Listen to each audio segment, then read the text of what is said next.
सकाळचे बरोबर 5:30 वाजले आहेत आणि आता आपण काशी विश्वनाथ मंदिर या ठिकाणी दर्शनासाठी निघालो आहोत।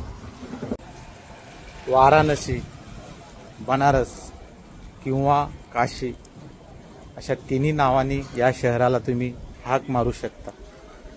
आणि या शहराचं वैशिष्ट्य म्हणजे या ठिकाणी जे मंदिर आहे ते शिवजींना समर्पित आहे। हिंदू धर्मामध्ये एक पवित्र स्थान या ठिकाणी आहे आणि नक्कीच सर्व भक्त या ठिकाणी दर्शनासाठी येत असतात। आपल्या मृत पूर्वजनांचे अंतिम संस्कार किंवा पिंडदान हे या ठिकाणी केले तर मृत आत्म्यांना मोक्ष मिळतं असं मानलं जातं। म्हणून या ठिकाणी बरेचसे जे येतात ते पिंडदान करण्यासाठी येतात, मृत व्यक्तींचा अंतिम संस्कार करण्यासाठी या ठिकाणी येत असतात। या शहरात जर बघाल तो गल्लोगल्ली तुम्हाला मंदिरं दिसतील हिंदूंची आणि जवळजवळ 3000 मंदिरं या ठिकाणी आहेत हिंदूंची।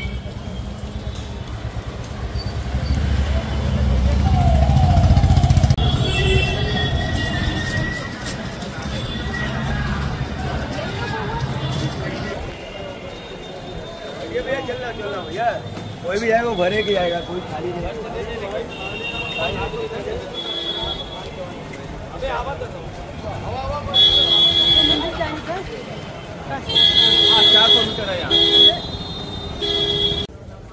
या मंदिराला भेट देणाऱ्या सर्व भक्तांच्या मनात, हृदयात आनंदाची भावना जागृत करणारं हे मंदिर आहे। मोठ्या भक्तिभावात या ठिकाणी लोक येत असतात आणि या मंदिराचं दर्शन घेत असतात।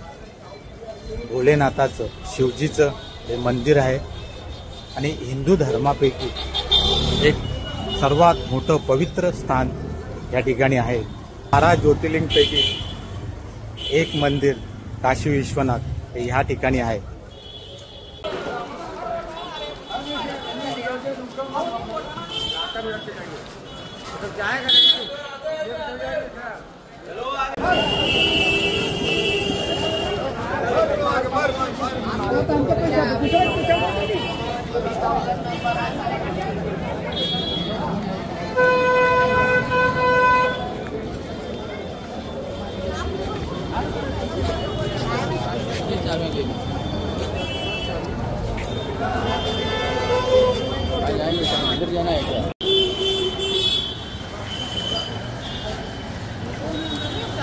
नहीं जाना हमको, वो लाइन में ले बाहर जाना।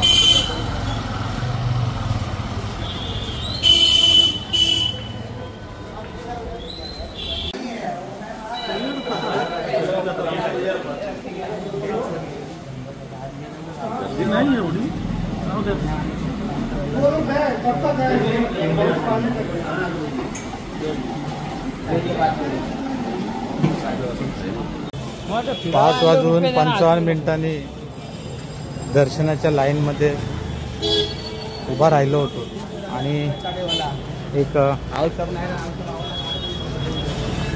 6 वाजून 20 मिनिटाला आमचं दर्शन झालं। सुंदर दर्शन झालं, छान दर्शन झालं, प्रसन्न वाटतं। काशी विश्वनाथ मंदिरचं दर्शन घेऊन आता आम्ही गंगा घाटकडे निघालो आहोत। त्या ठिकाणी आता गंगेचं दर्शन घेणार आहोत।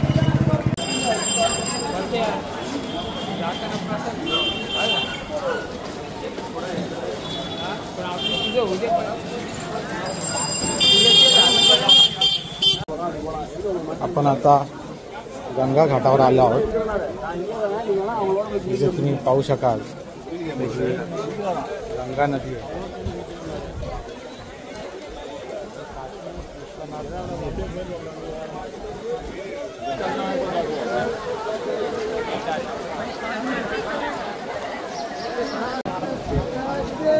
याच घाटावर, गंगा घाटावर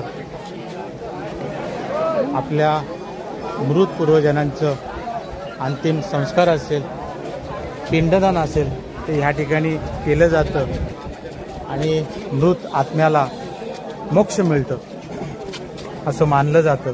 हाच तो घाट, गंगा घाट.